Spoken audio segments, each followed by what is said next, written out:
देखिए यहाँ पे जो है कैलकुलस का बहुत ही इंपॉर्टेंट टॉपिक है इंटरमीडिएट का, कंटिन्यूटी एंड डिफरेंशियबिलिटी। तो उसमें फर्स्ट पॉइंट हम बता रहे हैं कि किसी एक पॉइंट पर कोई फंक्शन किस कंडीशन में कंटिन्यूअस होता है। हमने एज्यूम किया कि कोई फंक्शन एफ एक्स है और फंक्शन एफ एक्स कोई फंक्शन एफ एक्स है is said to be continuous is said to be continuous at a point x is equal to a if देखिए कोई फंक्शन एफ एक्स है किसी point A पर continuous किस condition में होता है, जब लेफ्ट हैंड लिमिट की वैल्यू राइट हैंड लिमिट के इक्वल हो और एफ ए के भी इक्वल हो। अगर ये थ्री वैल्यूज इक्वल आती हैं कोई भी फंक्शन किसी पर्टिकुलर पॉइंट पर क्या होगा, कंटिन्यूअस होगा। एक तो क्या होना चाहिए उस ए पॉइंट पर left hand limit, right hand limit, उस पॉइंट पर फंक्शन की वैल्यू अगर ये ऑल थ्री वैल्यूज इक्वल आती हैं तो फंक्शन जो है उस पॉइंट पर क्या होगा, कंटिन्यूअस होगा। अब देखिए यहाँ पे लेफ्ट हैंड लिमिट कैसे हम फाइंड आउट करेंगे। जहां पे लेफ्ट हैंड लिमिट होता है लिमिट एच टेंड्स टू 0, जहां भी फंक्शन ए होगा वहां पे हम a माइनस एच रख देते हैं। ए क्या होता है, जिस पॉइंट पर हमें कंटिन्यूटी चेक करनी होती है। इसी तरह राइट हैंड लिमिट की बात करें तो राइट हैंड लिमिट जो हो जाता है ये हो जाता है लिमिट एच टेंड्स टू 0, जहां पे x होता है वहां पे हम a प्लस एच रख देते हैं।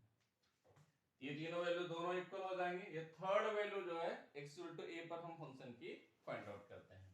तो इस पर एक एग्जांपल लेते हैं तो और ज्यादा क्लियर हो जाएगा। देखिए कैसे होगा, क्लियर है।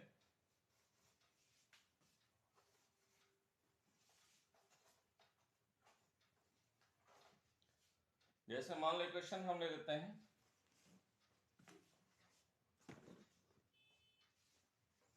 कि कोई फंक्शन एफ एक्स हमारा दिया हुआ है इस तरह से कि वैल्यू है x माइनस वन दिया हुआ when x is less than 2, when x is less than 2। इसी तरह दिया हुआ है function next 2x minus three when x is greater than और इक्वल टू 2। हमें चेक करना x इज इक्वल टू 2 पर इस फंक्शन की कंटिन्यूटी। अब देखिए यहां पे क्या होगा सॉल्यूशन। तो पहले हम क्या करेंगे, लेफ्ट हैंड लिमिट की वैल्यू फाइंड करेंगे। पॉइंट हमारा क्या है, x is equal to 2 that is a। x is equal to 2 दिया हुआ हमारा क्या होगा, a होगा, मतलब a इज इक्वल टू दिया हुआ है यहाँ पे 2। इस पॉइंट पर हमें चेक करना है। तो यहां देखिए क्या होगा, लेफ्ट हैंड लिमिट के लिए जो इस a से लेस देन के लिए फंक्शन डिफाइंड होता है वो LHL के लिए यूज होता है।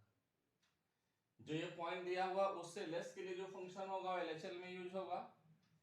इससे ग्रेटर के लिए जो यूज होगा वो हमारा फंक्शन यूज होना चाहिए राइट हैंड लिमिट ऐड करने के लिए। यहां पे इक्वल टू 2 दिया हुआ मतलब 2 के लिए भी हम यही फंक्शन यूज करेंगे। क्या हो जाएगा, लिमिट h टेंड्स टू 0 अपने तरफ से लिख लेंगे। फंक्शन कौन सा यूज करेंगे, जो 2 से लेस के लिए होगा, LHL मतलब उस पॉइंट से लेस के लिए। तो यहां पे देखिए फंक्शन हमारा क्या x माइनस वन, तो जहां पे x है वहां पे a माइनस एच रख देंगे। तो यहां पे x के प्लेस में रखेंगे 2 माइनस एच माइनस वन, ऐसे ही। अब लिमिट सॉल्व करने की बात है कि अगर डिनोमिनेटर में जीरो नहीं हो रहा है ये वैल्यू रखने पर तो हम लोग डायरेक्ट लिमिट सब्स्टिट्यूट कर देते हैं। तो h के प्लेस से जीरो रखेंगे तो आ जाएगा 2 माइनस जीरो माइनस वन, तो आ जाएगा 1। अब इसी तरह हम राइट हैंड लिमिट निकालते हैं। ठीक है, जो पॉइंट दिया हुआ है उससे ग्रेटर के लिए जो फंक्शन डिफाइंड है वो RHL के लिए यूज होगा। तो यहां देखिए 2 से ग्रेटर के लिए ये फंक्शन है, तो यहां हो जाएगा लिमिट h टेंड्स टू 0, जहां x है वहां पे हम रख देंगे a प्लस एच और a की वैल्यू हमारी 2 है, तो यहां पर हो जाएगा 2 प्लस एच माइनस 3। यहां पे भी डिनोमिनेटर कुछ नहीं है तो डायरेक्ट लिमिट हम सब्स्टिट्यूट करेंगे। तो 2 टाइम्स हो जाएगा 2 प्लस 0 माइनस 3, ये आ जाएगा 4 माइनस 3, तो अब भी आ जाएगा 1। इसके बाद हम fa की वैल्यू निकालेंगे, f2 की वैल्यू निकालेंगे। देखिए 2 के लिए भी यही फंक्शन हमारा डिफाइन है, 2 या 2 से ग्रेटर के लिए, यहीं पे x के प्लेस हम 2 रख देंगे तो 2 इंटू 2 हो जाएगा -3, हो जाएगा 4 -3, यहाँ पे आ जाएगा 1। देखिए यहाँ पे ये तीनों वैल्यूज इक्वल आ रही हैं, इसलिए इस पॉइंट पर ये फंक्शन हमारा क्या होगा, कंटिन्यूअस होगा। यहाँ पे कैसे लिखेंगे, since left hand limit is equal to right hand limit is equal to f2, therefore given function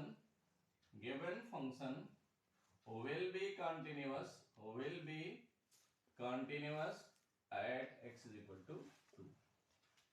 यहाँ पे एक चीज और ध्यान रखना है कि देखिए जिस पॉइंट पे हमें कंटिन्यूटी चेक करनी होती है उससे लेस के लिए जो फंक्शन डिफाइन होता है एलएचएल में यूज होता है, उससे ग्रेटर के लिए जो फंक्शन डिफाइन होता है वो आरएचएल में यूज होता है, और यहाँ पे इक्वल टू जिसके साथ रहेगा हम वहां पे हम एफ फाइंड आउट करेंगे। तो एक चीज ध्यान रखना होगा, ये चीज बस अगर ये क्लियर है तो लिमिट सॉल्व करने में कोई दिक्कत नहीं आती है।